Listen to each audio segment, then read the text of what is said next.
Welcome creators, I am Holistic Dungeon Master and I help DMs master their craft. And today we're talking about Dungeon Master Burnout. What it is, how to avoid it, what causes it, what are the signs and symptoms, and well, just basically how to toss that away.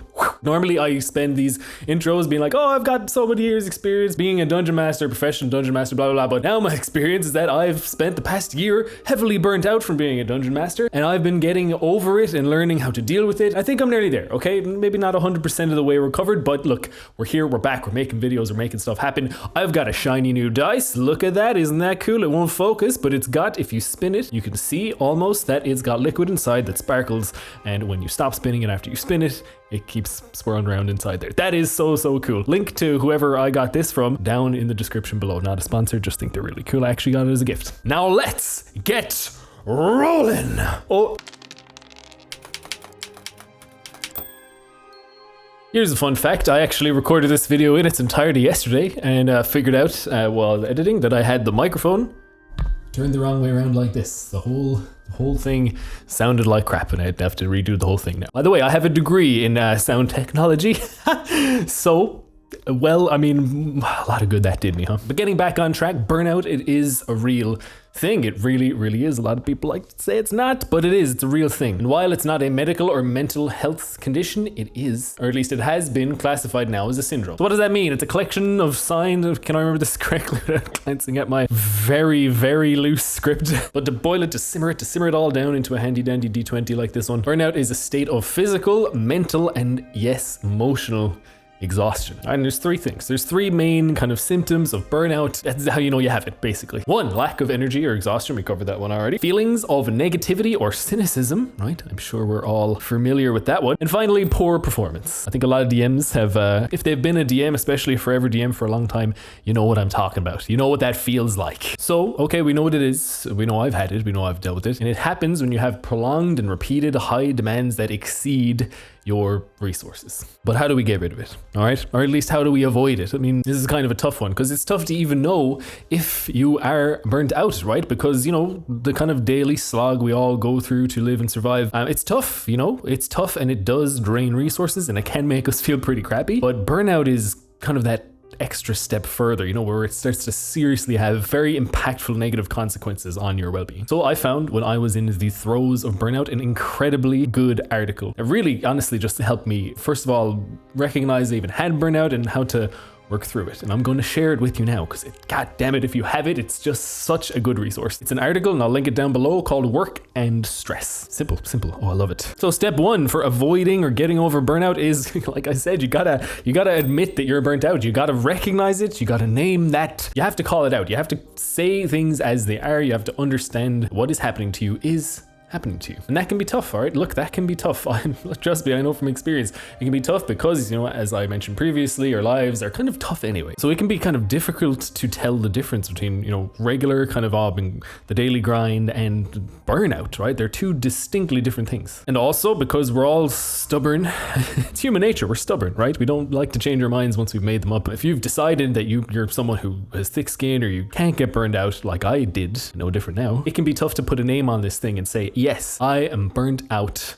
I need to do something about it. But once you've done that, and that is the first stepping stone that you need to get onto to climb the rest of the stairs and out into freedom. And the second step is putting distance between yourself and your stressors. The thing that caused you burnout in the first place. And that can take a bit of introspection. That's, you know, none of these steps are easy. But once we've taken that first one, it's a lot easier from that place of, okay, I'm burnt out, to go, well, okay, why am I burnt out? What's causing it? What's the main cause? Just for an example, for me, about a year ago, if you've seen my last video, you'll get an idea of what happened, but basically I just burnt myself out on the hobby. I was trying to do too much too soon. I was pro DMing as well. I had too many eggs in the one basket. I was trying to put too many eggs in there, but that's what caused it ultimately. And I had to put distance between it, the hobby essentially as a whole, and myself, which I have done, and this channel too, and all of you, unfortunately. And that sucked. It sure did, but it was a necessary step I needed to take, because if you are burning alive in the fire, your flesh is melting off your bones, you can't start the healing process unless you remove yourself from the fire, right? Step one is, oh no, I'm on fire. Step two, I gotta get out of the fire. But step three, once you know you're burned out, you know what's causing it, you've removed yourself from what was causing it, step three is probably the longest step, I think, in the entire thing. It's the meat. For me, it was anyway, is focusing on your health. Now, what does that mean? Well, it can be your mental health. It can be your physical health. Honestly, it's all the health that goes in there. Focusing on eating a good diet, focusing on good sleep habits, focusing on, developing the good relations and social connections, and maybe even cutting out the bad ones in your life that are not aiding and serving your recovery. That one was the longest one in my process, but it wasn't the toughest one for me. The toughest one for me was putting distance between myself and my stressors. But it's so difficult to heal from anything, especially burnout, if your health isn't in the right place. So it's a priority. You got to make it a priority no matter how difficult it is. Otherwise, your burnout can last. I mean, I've heard stories. I've heard tell of people saying that their burnout lasted years. Mine lasted maybe 10 months, which is a long time, but God, man, years? Really? Ouch. You don't want that. You don't want to be stuck burned out for years. So focus on your health. Step 4, once you've done all that and you are now kind of in the good place, you're like, okay, I'm still kind of burned out, but I'm feeling a lot better. What do I do next? Because ultimately, you're going to want to get back in the game, right? You're going to want to get back into the hobby. So you have to reevaluate your goals and your values. Once you focus on your health, you're going to have more time, more resources, more mental clarity to kind of understand, well, what was I missing? What did I need back then to be happy and fulfilled that I wasn't getting, that led me to put in all that effort, maybe even the wrong place, and end up where I did? Just for an example, for me, it was pro DMing. Just gonna say it straight. I didn't have a very good experience doing that. Towards the end, for a couple of years, it was fantastic. Really almost life-changing thing that really helped me. I wouldn't be here right now in front of you if I didn't do it. So, I gotta thank that. But I realized that that's just not what I want to do. But yes, you need to reevaluate your values like I did mine. I've had to let some things go now. And that's hard to do. It's tough, especially when you've got that sunk cost fallacy. We'll talk about that maybe in another video. Put in all this time and effort and it's hard to let go. But if they're not serving your ultimate purpose and what's driving you to be happy, what you enjoy most about this hobby, then you have to if you've been burnt out. And when you do, drop all that stuff away, that's when the fun happens, right? That's when in my opinion, the real progress to recovery begins, when you really start to feel a whole lot better. You've shrugged off all the things that you didn't need before that maybe put you in this place. You feel so much lighter. You now have the mental clarity because you've been looking after your health, right? You've been getting good night's sleep. Now, because you have kind of banished that negativity, that cynicism, you can think about where to go next. And that's a beautiful feeling. All right, it is. And it's a beautiful thing. This is the point where if you don't take this next step, and you just continue to kind of go forward the way you were, you're going to end up in the same position. And it can happen during your path to betterment. This is the point where you need to decide on what's going to change for you. What are you going to do differently this time? What do you want to do? Where do you want to go? What concrete changes can you make to improve your situation and make sure that you come back to this hobby and stay back? Once you decide what that is, then step 6, you actually have to go do it, right? It's nice to jot all this stuff down. Oh, I'm going to do this X, Y, Z, and then blah, blah, nothing ever happens. You actually have to physically take action. That's a small step, but it's important, and it can be one that catches up a lot of people. It caught me up for a long time. And then finally, the last, but the most important by far, I think.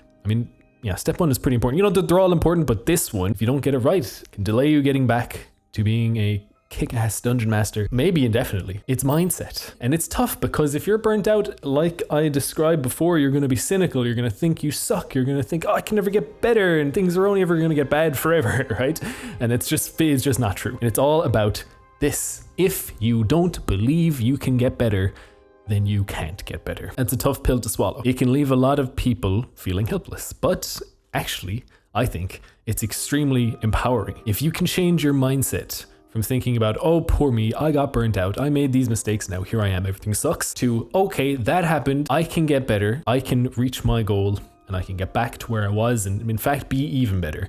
If you truly think about that every day, you can do it. In fact, you need to. Otherwise, if you're down at the bottom of this well, and that's how I felt throughout all this, I felt as though I was at the bottom of a very narrow, very tall well, looking up at the beautiful sunshine above. I felt as though there was no handholds on this well, and the sides were slippery with slick slime. That's what it felt like, really. And if you're sitting there at the bottom of that well, you don't think you can get out, you're looking up there, and you're like, God, I'll never make it up there. Well, then you're not gonna try very hard. But if you're down there, and you think, I'm not meant to be here, I am meant to be up there, then you will do almost everything you can to make sure that aligns, the reality aligns with your belief. But essentially, to boil all that down, you need to focus on your path to recovery, not the fact that you are burnt out. And that's tough. A lot of these things are tough. I've been saying that stuff a lot in this video. So there you have it. All right, long video. I know it's kind of related to D&D, kind of not. I mean, I use this to get back into this hobby, back into this channel certainly, but it's not just about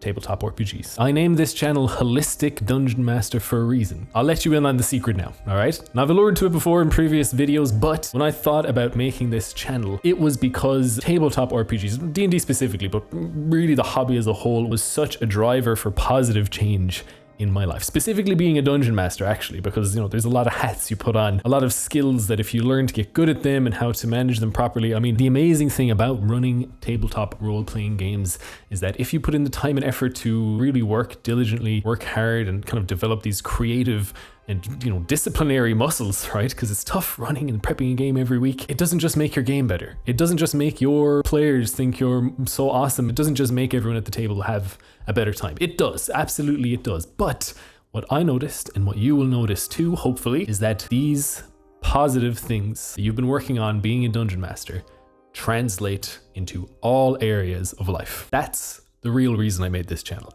To share that with you, to share those techniques with you, so that we can not only be better dungeon masters, which is cool and it's awesome and it's great, but that we can be the best version of ourselves. We can live better lives. And that's it. And if that's something you want to be involved in, if that's something you like, then please hit the like, hit the subscribe button, share this with a dungeon master you know suffering from burnout, but also just other people in your lives that are suffering from burnout, because these steps did not just get me back into the hobby in this channel, it got me back into living my life. Everyone deserves that chance. Thank you so much for watching all the way to the end. If you have, you are the DM and the person that I am making these videos for, someone who is truly dedicated to improving their craft. And remember, this world needs good DMs.